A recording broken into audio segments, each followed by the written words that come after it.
The Panther tank entered World War II with the reputation of a war-winning machine, thick sloped armor, a high-velocity 75mm gun, and the speed to outfight heavier tanks.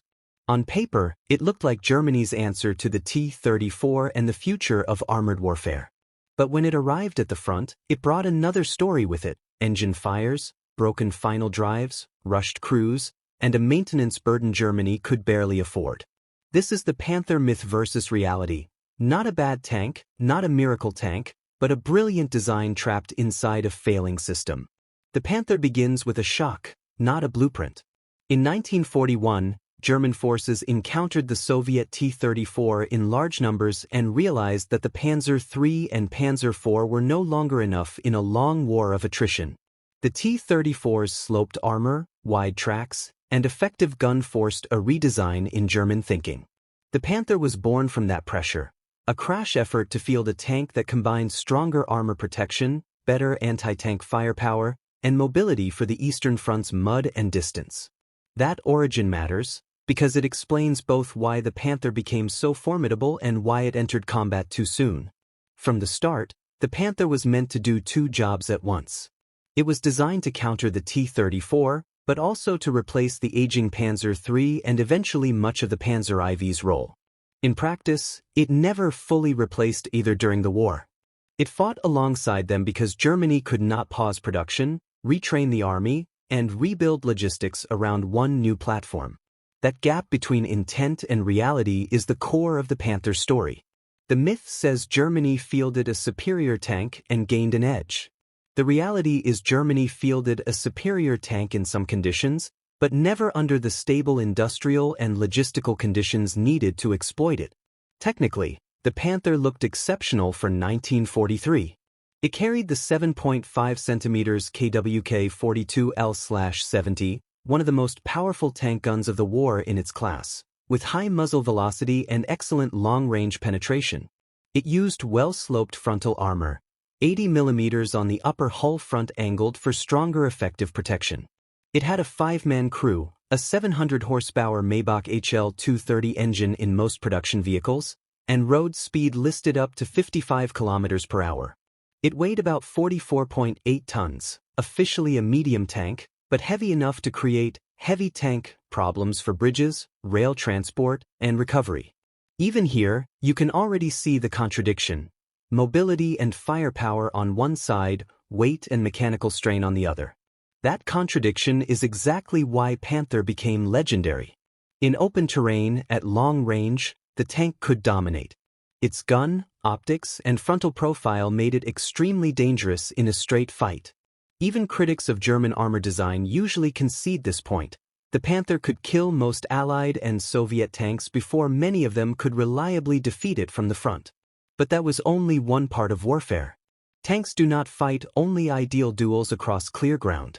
They move through roads, villages, forests, mud, railheads, maintenance depots, and repair queues. And that is where the Panther's reputation starts to split. The Panther did not fail because its gun was weak or its armor was thin.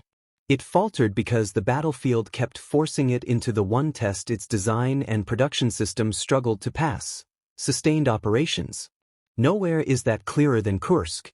The Battle of Kursk in July 1943 was Germany's attempt to recover the initiative on the Eastern Front with a major offensive against a Soviet salient. Britannica describes the battle as the decisive end of German offensive capability in the East, and it highlights the scale: huge armored forces, deep defenses, and Soviet preparation. Within that campaign, the Panther made its combat debut.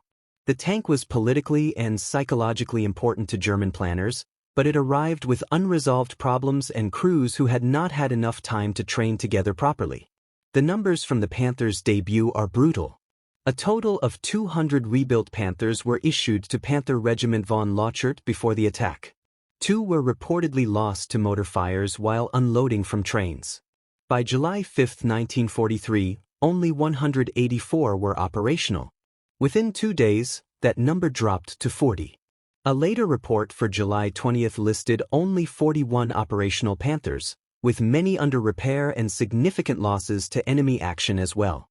This is the turning point of the Panther's public image. The future tank arrives, And instead of delivering a clean breakthrough, it becomes a case study in what happens when engineering potential outruns readiness. And Kursk was not just a mechanical story. It was also a training and system story. The same reporting highlights rushed deployment, poor coordination, and insufficient driver and radio training. The Tank Museum also notes the Panther was rushed into service with teething troubles unresolved and crews given limited preparation time. This matters because it changes the interpretation. Early Panther failures were not only design flaws, they were the result of design flaws plus timing, pressure, and doctrine. Germany pushed the tank into the largest battle it could find before the vehicle, crews, and support chain were mature. Kursk also exposed another underdiscussed issue: logistics. The Tank Museum points out that the weight of Tigers and Panthers forced Germany to adapt rail wagons, bridging, and recovery systems. In other words, every Panther added hidden costs behind the front line. A breakdown was no longer just a temporary inconvenience, it could become a transport problem, a recovery problem, and a planning delay. A powerful tank that cannot be recovered or repaired quickly can become a roadblock, a write-off, or a static target. The Panther's battlefield performance cannot be judged honestly without counting that logistics burden. Here's the twist: Kursk did not prove the Panther was useless. It proved the Panther was dangerous in combat and fragile in deployment at the same time. And that combination would define the rest of its war. To understand why, we need to look at the transmission and final drive. The Panther's main recurring weakness was its final drive unit. The design moved away from a more complex planetary arrangement toward a double spur gear system that was easier to produce under wartime constraints. That simplified production but increased load on the gears, making failures more likely. Wikipedia's summary of the engineering issue, drawing on specialist armor histories, also notes related problems with high torque pivot turns, brittle gears under alloy shortages, and the difficulty of repair because crews had to disassemble major front-end components to access the damaged parts. In simple terms, a weak point was placed in one of the most mechanically stressed parts of a heavy, front-loaded tank. The reliability problem also had a human side. Reports summarized in tank archives from Allied intelligence and POW interrogation material describe gearbox and final drive failures as common causes of Panther downtime, with third gear breakage and overheating also mentioned. Those same summaries point to a familiar wartime cycle. Some faults came from manufacturing, some from driver inexperience, and many from both at once. A complex machine with fragile margins punishes crews for mistakes, and a rushed army produces more mistakes. Whether every single anecdote is universal or not, the pattern is consistent across sources. Panther performance depended heavily on maintenance discipline and trained crews, and Germany increasingly struggled to provide both. This is where the myth versus reality framing becomes useful. The myth version says Panther was either a flawless supertank or an overrated failure. Neither is accurate. The reality in 1943 is more specific. The Panther had elite battlefield characteristics but poor operational readiness. Those are not the same thing.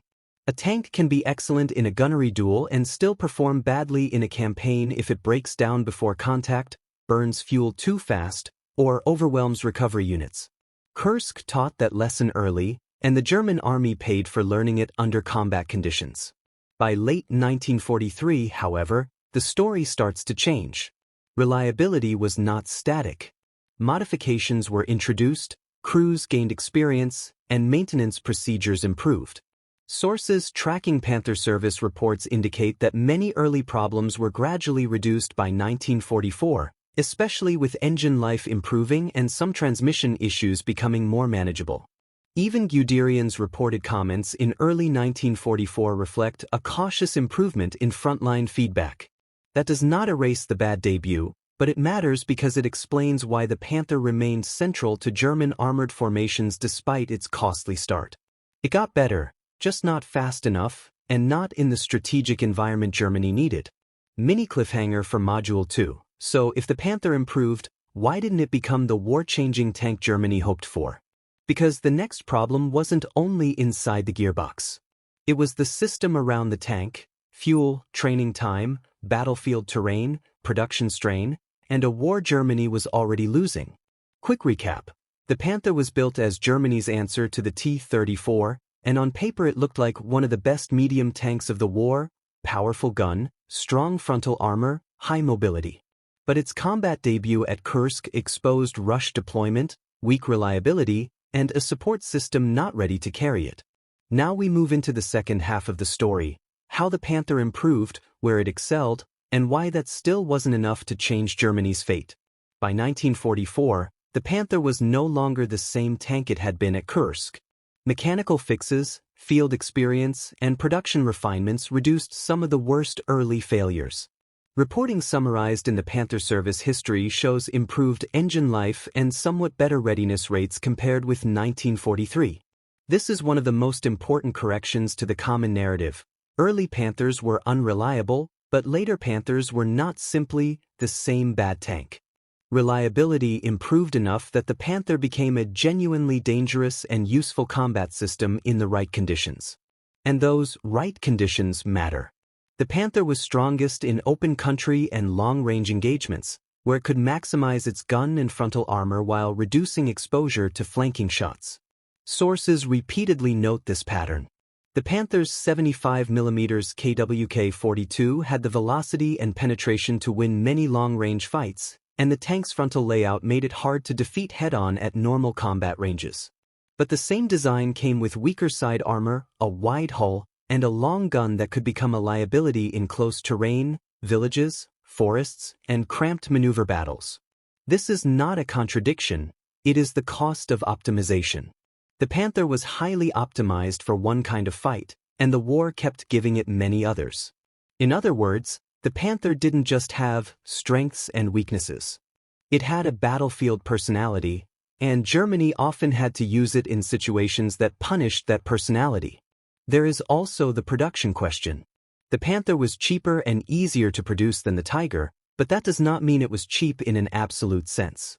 It remained a sophisticated tank with demanding manufacturing standards, complex suspension, and significant maintenance needs. The Tank Museum's overview notes production was never enough to make a decisive difference. Even if we set aside exact production totals, the strategic point is clear: Germany could not produce enough reliable Panthers, train enough crews, and sustain enough fuel and spare parts to turn technical superiority into operational superiority across multiple fronts. By 1944, Allied bombing, resource shortages, and Germany's shrinking training base made this gap worse, not better. This is where logistics returns as the hidden villain of the story. The Panther Battalion was not just tanks. It was recovery vehicles, rail transport, bridging support, workshop teams, spare parts, trained drivers, mechanics, and fuel deliveries. The Panther's weight and mechanical demands increased pressure across that entire chain.